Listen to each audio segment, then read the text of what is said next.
పూజ గురించి చెప్తున్నాను. ఇప్పుడు ఏంటంటే పూజ అంటే మనము పూజ దీపాలు పెట్టి, ధూపాలు పెట్టి, నైవేద్యాలు పెట్టి, ఇవన్నీ పెట్టి మనము పూజ చేయనవసరం లేదు. పూజ అంటే మనం ఇంట్లో మన భర్తని, మన పిల్లల్ని, మన ఇంటిని చక్కబెట్టుకొని, మన పిల్లల్ని చక్కగా తీర్చిదిద్దుకొని, ఇంకా నెక్స్ట్ ఏంటంటే వాళ్ళకి ఏటి అవసరమో అది, పిల్లలకి ఏటి అవసరమో పిల్లలకి, భర్తకి ఏటి అవసరమో అది వాళ్ళకి మనము టైం ప్రకారంగా అన్నీ ఇవ్వడం. ఇంకా నెక్స్ట్ ఏంటంటే పిల్లల్ని మంచి బుద్ధులు చెప్పి, పిల్లలకి చిన్నప్పటి నుంచి మంచి బుద్ధులు చెప్తే వాళ్ళు కూడా మంచి మార్గాన వెళ్తారు. ఇంకా నెక్స్ట్ ఏంటంటే పిల్లలు కూడా ఎక్కువ అబద్ధాలు చెప్పకుండా మనం చెయ్యాలంటే వాళ్ళకి చిన్నప్పుడే చెప్పాలి. నాన్న అబద్ధం చెప్పకూడదు. అబద్ధం చెప్పడం వల్ల ఇలాగ నష్టం జరుగుద్ది అని పిల్లలకి మనం చిన్నప్పటి నుంచి మనం వాళ్ళకి చెప్తే పిల్లలు ఎటువంటి పరిస్థితుల్లో కూడా అబద్ధాలు చెప్పరు. మనం చిన్నప్పటి నుంచి వాళ్ళకి చెప్పాలి.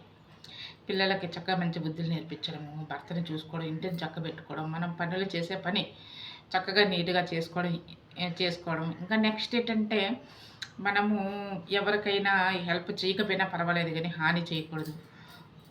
అయితే అబద్ధాలు చెప్పకుండా మన మన మన ఇంటిని, మన పిల్లల్ని జాగ్రత్తగా నీట్‌గా చూసుకొని, వీలైతే మనకి సహాయం చేయడము, లేకపోతే మనం మన పని మనం చేసుకోవడం. అలా చేస్తే మనము పూజ చేయాల్సిన అవసరం లేదు.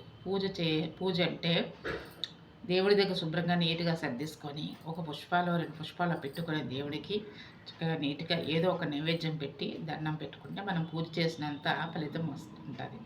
మనం గంటల కొలది పూజ చేయడము, గంటల కొలది బుక్కులు చదవడం అవన్నీ చేయనవసరం లేదు. అవన్నీ చెయ్యక్కర్లే.